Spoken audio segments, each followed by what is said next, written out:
सहायक आप हो। मैं खूब अच्छी तरह से जानता हूं कि चाहे 11 क्षोणी नहीं और भी विशाल सेना दुर्योधन रख ले, लेकिन नाश उसी का होगा क्योंकि अधर्म से चल रहा है। मैं सब जानता हूं। श्री कृष्ण, इस समय दुर्योधन, दुशासन या मुझ कर्ण पर केवल निमित्त मात्र दोष रखा जाए, क्योंकि इसके पूरे के पूरे मुखिया आप हैं। कर्ण ने कहा कि पूरे के पूरे मुखिया आप पृथ्वी का भार दुर्योधन को निमित्त बनाकर उतारना चाहते हैं, इसीलिए ऐसा है। भगवान सब्यसाची अर्जुन तुम्हारे हाथ की कठपुतली है। कर्ण कह रहे, हे भगवान, सब्यसाची अर्जुन तुम्हारे हाथ की कठपुतली है, अर्थात तुम उनके यंत्री हो, वो तुम्हारे यंत्र हैं। इसलिए इसी रणांगण में जो रण यज्ञ होगी, इसमें बलि मेरी ही चढ़ेगी।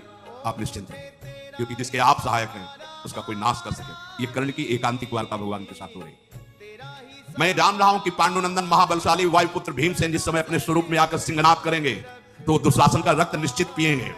उन्होंने प्रण किया है तो छाती फाड़ेंगे वो, मुझे पता है। क्यों? क्योंकि इस रण यज्ञ में आपका सहयोग है। मुझे पता है कि जिस समय पांचाल राजकुमार धृष्टद्युम्न अपने स्वरूप में आकर खड़ा होगा तब द्रोणाचार्य का गर्दन वही उतारेगा। क्यों? क्योंकि आप उनके रक्षक हैं। मुझे पता है कि शिखंडी भीष्म जी के सामने खड़े होने के लायक भी नहीं है, लेकिन वो मार गिराने का काम करेगा। क्यों? क्योंकि आप उनके पक्ष में हैं।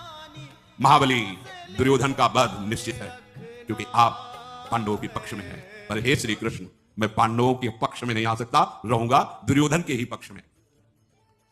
जब भगवान ने देखा कि कर्ण बात जानते हुए भी अब नहीं मानेंगे, तो कर्ण ने कहा, प्रभु आप ऐसा ना समझे कि मैं आपकी आज्ञा का उल्लंघन कर रहा हूं। मैंने एक स्वप्न देखा है, वो केवल आपसे बता रहा हूं। मैंने स्वप्न देखा है कि गांडीव धनुषधारी अर्जुन श्वेत गजराज पर विराजमान होकर के मुझे दृष्टिगोचर हो रहे, अर्थात मेरे से उनकी विजय होगी। मैंने देखा है कि दुर्योधन में केवल 3 के मस्तक पर श्वेत पाग है और सबके लाल है, अर्थात सब मारे जाएंगे। 11 क्षोणी सेना में केवल 3 बचेंगे, अश्वत्थामा, कृपाचार्य और कृतवर्मा। ये 3 के माथे पे केवल सफेद पाग है, से सब मारे जाएंगे।